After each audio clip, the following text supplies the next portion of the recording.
everybody, introduce myself. My name is Elvina Widiasari. For Information Systems Study Program NVM 2431 1011 Responsibility and Managerial Ethics. Lecturer Miss Nabila Putri Maharani SMM. Apa itu tanggung jawab sosial perusahaan?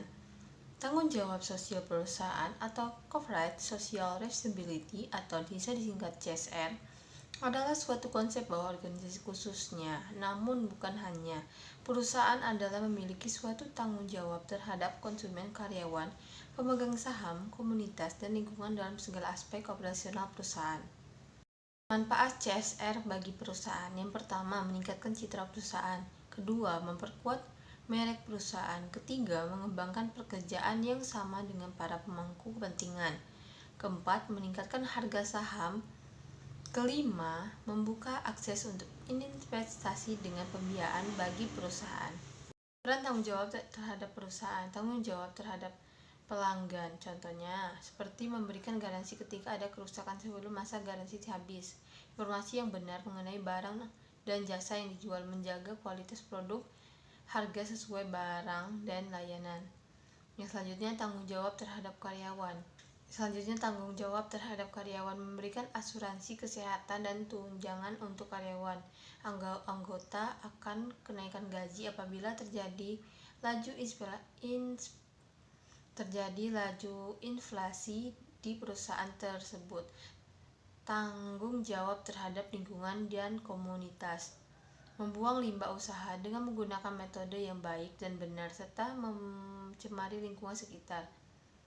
Melakukan rehabilitas yang secara tidak sengaja rusak akibat perusahaan.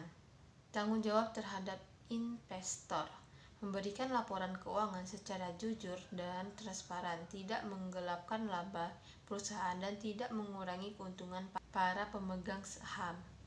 Apa itu etika manajerial? Etika manajerial adalah etika yang dijalankan oleh organisasi, sangat dipengaruhi oleh sikap dan perilaku pemimpin yang dituntut untuk memberikan keteladanan. Kriteria untuk pembuatan putusan yang etis. 1. Paham manfaat kriteria ini berdasarkan hasil atau imbas dari kumpulan keputusan. Kedua, fokus peminat hak. Menunjukkan etika sebagai tahapan dari kepuasan baik individu, yaitu HAM. 3. Berdasarkan keadilan. Dapat mengambil keputusan yang diambil dengan mengutamakan menerapkan aturan.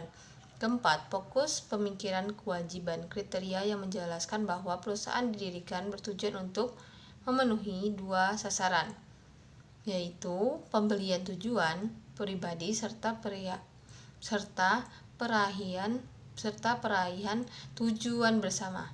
Faktor yang mempengaruhi pilihan etis. Yang pertama yaitu